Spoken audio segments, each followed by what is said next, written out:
4 study visa approval मुझे receive हुए हैं। कनाडा से और 1 स्टडी वीज़ा अप्रूवल रिसीव हुआ है ऑस्ट्रेलिया से, जो भी आप लोगों को मैं स्क्रीन पे ले जाके दिखाऊंगा। बिल्कुल आप लोगों को कोई ज्ञान नहीं दूंगा, आप लोगों का टाइम ज़ाया नहीं करूंगा, लेकिन आप लोगों को यहाँ ये बताना ज़रूरी समझूंगा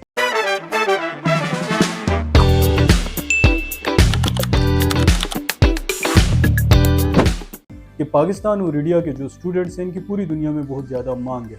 इनफैक्ट अभी कनाडा के स्टडी वीज़ा अप्रूवल्स बहुत कम हुए हैं, इसकी रेशियो बहुत ज़्यादा कम है, लेकिन मेरे इंडिया और पाकिस्तान के क्लाइंट्स के अप्रूवल मुझे रिसीव हुए। इसमें बहुत सी चीज़ें देखने वाली होती हैं। एक तो आपने ये देखना होता है कि आपने जो यूनिवर्सिटी अपने लिए चूज़ की है वो उस यूनिवर्सिटी की स्टैंडिंग कहाँ पे, क्या इमिग्रेशन, क्या IRCC उस यूनिवर्सिटी को रिकग्नाइज करता है, कितना ज़्यादा इससे पहले अप्रूवल रेट है उस यूनिवर्सिटी का।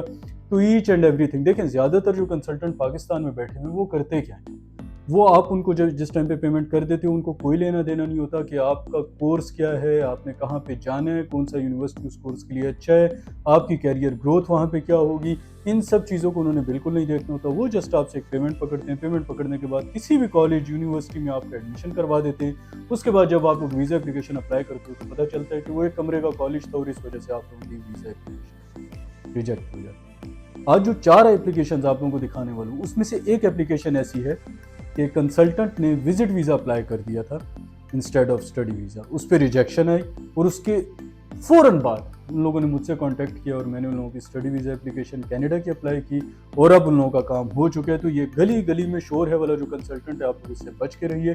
कंसल्टेंट का पढ़ा लिखा होना बहुत ज़्यादा ज़रूरी है और पाकिस्तान और इंडिया में बदकिस्मती के साथ आप लोगों को मुश्किल से 3 to 5% पढ़े लिखे कंसल्टेंट मिलते हैं। तो चलें, आप लोगों का टाइम अब ज़ाया नहीं करूंगा, चलते हैं स्क्रीन पर डायरेक्टली। अब आप लोगों को मैं दिखाऊंगा कि कैसे हम लोगों ने वीज़ा एप्लीकेशन अप्लाई की, क्या डॉक्यूमेंटेशन रही, कौन सी यूनिवर्सिटीज़ बेस्ट होती हैं, आपके कोर्स से रिलेटेड होती हैं और आपको आगे चल के जिस टाइम पे आप वहाँ पे अपनी स्टडी कंप्लीट कर लेते हो तो आपके कैरियर पे उसका क्या असर होता है। तो चलें स्क्रीन पे चलते हैं।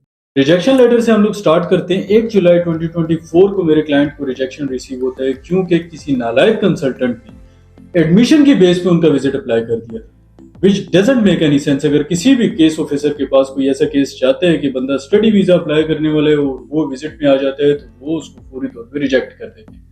तो इनको रिजेक्शन रिसीव होते हैं 8 जुलाई 2024 को। फिर ये मेरे पास आते हैं और मुझे आके कहते हैं कि आप बताएं अब हम क्या करें। मैंने कहा इसमें तो कोई दूसरी राय नहीं है, आप लोग स्टडी वीजा अप्लाई करें। खैर इन लोगों की जो फाइल थी वो रेडी की एंड आप लोग सिर्फ डेट्स का डिफरेंस देखिएगा। 25 जुलाई 2024 को हमारे पास पासपोर्ट रिक्वेस्ट आती है, यानी अप्रूवल आते हैं। अच्छा, ये जो मैं आप लोगों को स्टार्ट में बता रहा था कि कौन सी यूनिवर्सिटी आप लोग सिलेक्ट करें और कौन सा कोर्स आप सिलेक्ट करें, आपके स्टडी वीजा अप्रूवल या रिजेक्शन में ये चीज बहुत ज्यादा डिपेंड करती है। ये आगे चल के भी मैं आपको बताऊंगा कि ये चारों वीजा कौन सी यूनिवर्सिटीज से यानी किस एडमिशन की बेस पे हम लोगों को ये वीजाज अप्रूवल आए हैं। एनीवे भी हम आगे चलते हैं। अभी आप लोग देखिए कि ये इनको अप्रूवल आ गया था, प्लीज प्रोवाइड योर पासपोर्ट और ट्रैवल डॉक्यूमेंट। इसके बाद दूसरे में हम लोग चलते हैं। ये भी मेरे पास इसी अच्छा है कि स्कूल के 4 बच्चों का मेरे पास आया था ये केस और मैंने फिर इनको किया और चारों का अल्हम्दुलिल्लाह मुझे रिसीव हुआ अप्रूवल। अच्छा, ये वाला जो केस है ये बड़ा यूनिक है। ये भी एक नालायक कंसल्टेंट के पास जाते हैं, वो इनका केस अप्लाई करते हैं और रिजेक्शन आ जाती है। अब रिजेक्शन क्यों आती है? असल में मसला ये होता है, जब मैंने इनकी रिजेक्शन को पढ़ा, इवन उस कंसल्टेंट ने इनकी रिजेक्शन को पढ़ा भी। जब मैंने इनकी रिजेक्शन को पढ़ा तो वहां पे लिखा हुआ था कि आप PTA अप्रूव्ड कंट्री के सिटीजन, तो आप क्यों अप्लाई कर रहे हैं स्टडी वीजा। सो मैंने फिर इनका ATA अप्लाई किया और उसके फौरन बाद हमारा ATA अप्रूव हुआ और ये अभी फिलहाल ये भी कनाडा में। तो जितने भी ऐसे लोग हैं जो पाकिस्तान या इंडिया से अप्लाई करना चाहते हैं, आप लोगों को ये बताता चलूं कि ये एशियन स्टूडेंट्स की, साउथ एशियन स्टूडेंट्स की पूरी दुनिया में बहुत ज्यादा मांग है। बस प्रॉब्लम यहाँ पे आता है कि आपको ये नहीं समझ आता कि आपने एडमिशन किस कोर्स में लेना है, किस यूनिवर्सिटी में लेना है। इवन आपके कंसल्टेंट को भी चीज समझ नहीं आती। कंसल्टेंट का पढ़ा लिखा होना बहुत ज्यादा जरूरी है। हमारे कंट्रीज में ऐसा होता है जिसको कोई काम नहीं मिल रहा होता वो कंसल्टेंट बन जाता है, या कोई एक आधी वीजा एप्लीकेशन का अप्रूवल है या खुद कहीं घूमने फिरने के वापस आया कंसल्टेंट बन गया। तो आपको इस कल्चर को सबसे पहले छोड़ना पड़ेगा, चेंज करना पड़ेगा, डिफरेंट तरीके से आप लोगों को सोचना होगा। अब हम आगे चलते हैं।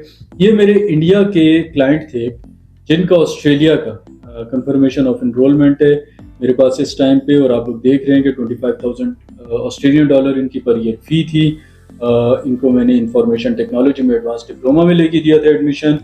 2025 नवंबर में इनका कोर्स खत्म हुआ। उसके फौरन बाद इनको, ये वहाँ पे जॉब कर रहे थे, तो इनके एम्प्लॉयर को मैंने असिस्ट किया कि ओके अब हम लोगों ने कैसे इनको वर्क परमिट पे जंप करवाना है, सो वो अब वहाँ पे एज अ वर्कर काम कर रहे हैं। तो देखिए, अगर आप इन कंट्रीज में से कहीं भी अप्लाई करना चाहते हैं, कनाडा, यूके, यूएस, ऑस्ट्रेलिया या शेंगन कंट्रीज यानी कि यूरोपियन कंट्रीज, तो आप मेरे साथ कांटेक्ट कर सकते हैं। हम आपकी फाइल को प्रिपेयर करेंगे। याद रखिए, जैसे विजिटर के लिए ट्रैवल हिस्ट्री बहुत ज़्यादा इंपॉर्टेंट होती है, वैसे स्टूडेंट के लिए स्टडी बैकग्राउंड बहुत ज़्यादा इंपॉर्टेंट है। केस ऑफिसर सबसे पहले यही चीज़ें थे, और जो केस ऑफिसर स्टडी वीज़ा की एप्लीकेशन को असेस कर रहे होते हैं, देख रहे होते हैं, उसको रिजेक्ट करना है या अप्रूव करना है, वो खुद भी एक काफ़ी ज़्यादा क्वालिफाइड इंसान है। तो आपका स्टेटमेंट ऑफ पर्पस, आपका एडमिशन किस यूनिवर्सिटी में, आपका स्टडी बैकग्राउंड क्या है, ये सारी चीज़ें बहुत ज़्यादा मैटर करती हैं। आप कमेंट करें, अगर आपको कोई चीज़ समझ नहीं आ रही है तो आप कमेंट करें,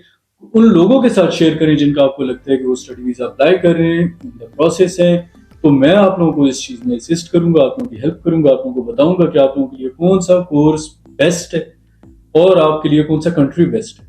देखिए, हर चीज़ को सिलेक्ट करना बहुत टेक्निकल काम होता है। सिर्फ पेमेंट पकड़ी और उसके बाद कहीं भी अप्लाई कर दिया, दिस इज नॉट कंसल्टेंसी। ये बिल्कुल कंसल्टेंसी नहीं है। कंसल्टेंसी का मतलब ये है कि आप अपने क्लाइंट को ईच एंड एवरी स्टेप पे हेल्प करो। तो आप लोग कमेंट करें, आप लोगों को मैं इस बारे में तमाम तक जितने भी आप लोगों की कंफ्यूजन होंगी उनको दूर करूंगा। और मेरे चैनल को प्लीज लाइक करें, सब्सक्राइब करें, बेल आइकन प्रेस करें ताकि आपके पास जबरदस्त किस्म का कंटेंट एनी टाइम पहुंच सके।